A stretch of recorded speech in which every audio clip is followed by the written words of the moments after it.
നമസ്കാരം, എല്ലാവർക്കും Shirley's micro കിച്ചണിലേക്ക് വീണ്ടും സ്വാഗതം. ഇന്ന് നമ്മൾ പ്രിപ്പയർ ചെയ്യുന്നത് കൊഞ്ചും മാങ്ങയും ചേർത്ത് ഉണ്ടാക്കുന്ന ഒരു നാടൻ കൊഞ്ച് പീര പറ്റിച്ചതാണ്. വളരെ ടേസ്റ്റി ആയിട്ടുള്ള ഒരു ഡിഷാണിത്. നിങ്ങളെല്ലാവരും മസ്റ്റായി പ്രിപ്പയർ ചെയ്ത് നോക്കേണ്ട ഒന്നാണിത്.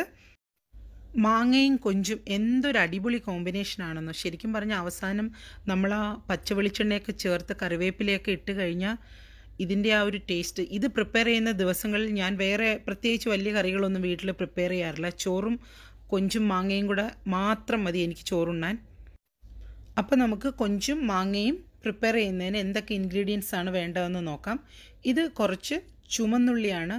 ഒരു കയ്യിൽ വെക്കാൻ പറ്റുന്ന അത്രയും ഞാനിത് നന്നാക്കി സ്കിന്നൊക്കെ മാറ്റി എടുത്തിട്ടുണ്ട്. ഇതൊരു പീസ് വലിയ ഇഞ്ചി. ഇതൊരു വലിയ കുടംപുളി വെള്ളത്തിൽ സോക്ക് ചെയ്ത് വെച്ചിരിക്കുന്നതാണ്. കാരണം ഒരു പീസേ ഇടുന്നുള്ളൂ, കാരണം വലിയ ഒരു മാങ്ങയാണ് ഞാൻ യൂസ് ചെയ്യുന്നത്. മാങ്ങയുടെ പുളി എന്ന് പറയുന്നത് ചില മാങ്ങയ്ക്ക് നല്ല പുളിയായിരിക്കും. അപ്പോൾ അതനുസരിച്ച് വേണമെങ്കിൽ നിങ്ങൾക്ക് വേറൊരു കുടംപുളിയും കൂടെ വേണമെങ്കിൽ ഇടാം.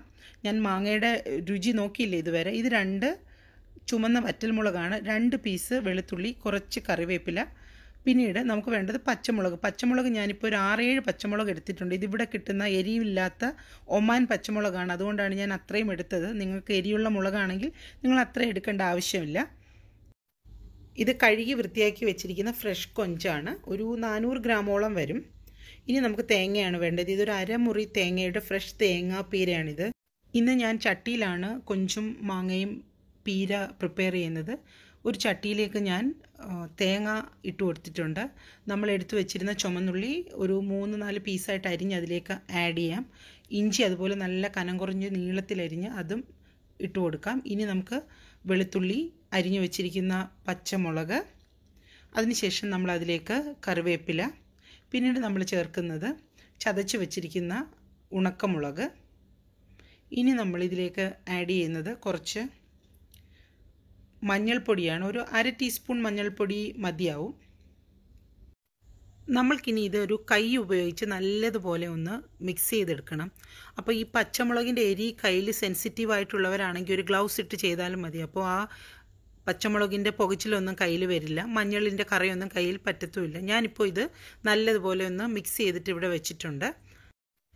ഇനി നമുക്ക് സോക്ക് ചെയ്ത് വെച്ചിരിക്കുന്ന പുളിയും വെള്ളവും ഇതിലേക്ക് ആഡ് ചെയ്ത് കൊടുക്കാം.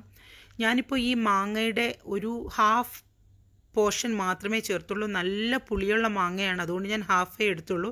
നിങ്ങൾ മാങ്ങ ഒന്ന് ടേസ്റ്റ് ചെയ്ത് നോക്കണം. ഒരുപാട് പുളിയുള്ള മാങ്ങയാണെങ്കിൽ അത് ഫുള്ള് ചേർക്കേണ്ട ആവശ്യമില്ല. പക്ഷേ പുളി ഇല്ലാത്ത മാങ്ങയാണെങ്കിൽ നിങ്ങൾക്കൊരു മാങ്ങ ഫുള്ള് ചേർക്കാവുന്നേ ഉള്ളൂ. ഞാനപ്പോൾ ഒരു മാങ്ങയുടെ പകുതി മാത്രമേ ഇവിടെ ചേർത്തിട്ടുള്ളൂ. ഇതിലേക്ക് ഒരു 1/2 കപ്പ് വെള്ളമാണ് ഇനി ചേർക്കുന്നത്. കൊഞ്ചിൽ നിന്നും നമുക്ക് ഈ പീരയിലേക്ക് വെള്ളം ഇറങ്ങി വരും, അതുകൊണ്ട് അധികം വെള്ളത്തിൻ്റെ ആവശ്യമില്ല. ഈ വെള്ളം വറ്റി തീരുമ്പോൾ നമ്മുടെ കൊഞ്ചും റെഡിയാവും, കാരണം കൊഞ്ചിന് അധികം കുക്കിംഗ് ടൈം ഇല്ലല്ലോ. അപ്പോൾ ഈ വെള്ളവും മാങ്ങയും എല്ലാം കൂടെ കുക്കാവുന്ന സമയം മതി നമ്മുടെ പീര റെഡിയാവാൻ. ഇനി ഇതിലേക്ക് നമുക്കൊരു 1.5 ടീസ്പൂൺ ഉപ്പ് ചേർത്ത് കൊടുക്കാം. നമ്മൾ ഇനി അരിഞ്ഞു വെച്ചിരിക്കുന്ന മാങ്ങ കൂടി ഇതിലേക്ക് ചേർത്ത് കൊടുക്കുകയാണ്. അതിനുശേഷം കഴുകി വൃത്തിയാക്കി വെച്ചിരിക്കുന്ന കൊഞ്ച് നമുക്ക് ഇട്ട് കൊടുക്കാം.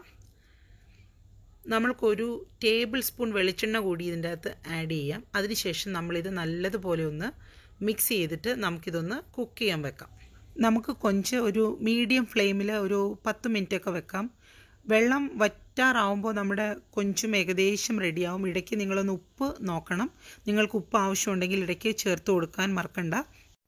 നമ്മുടെ കൊഞ്ചും പീര അതിൻ്റെ ലാസ്റ്റ് സ്റ്റേജിലേക്ക് എത്തിക്കൊണ്ടിരിക്കുകയാണ്. ഈ ചാനൽ ആദ്യമായിട്ടാണ് നിങ്ങൾ കാണുന്നതെങ്കിൽ ദയവായി ഇത് സബ്സ്ക്രൈബ് ചെയ്യണം.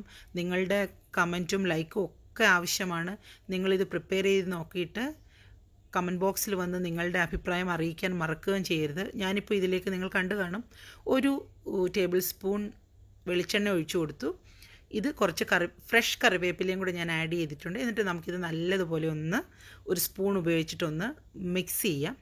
അപ്പോഴത്തേക്ക് നമ്മുടെ കൊഞ്ചു പീര റെഡിയായി കഴിഞ്ഞു. അപ്പോൾ നിങ്ങൾക്ക് എല്ലാവർക്കും ഇത് ഇഷ്ടമായി കാണുമെന്നാണ് ഞാൻ വിശ്വസിക്കുന്നത്. അപ്പോൾ നിങ്ങളിതെല്ലാവരും ട്രൈ ചെയ്ത് നോക്കണം. അപ്പോൾ മറ്റൊരു ഡിഷുമായി വരുന്നത് വരെ എല്ലാവർക്കും bye from Shirley's micro kitchen.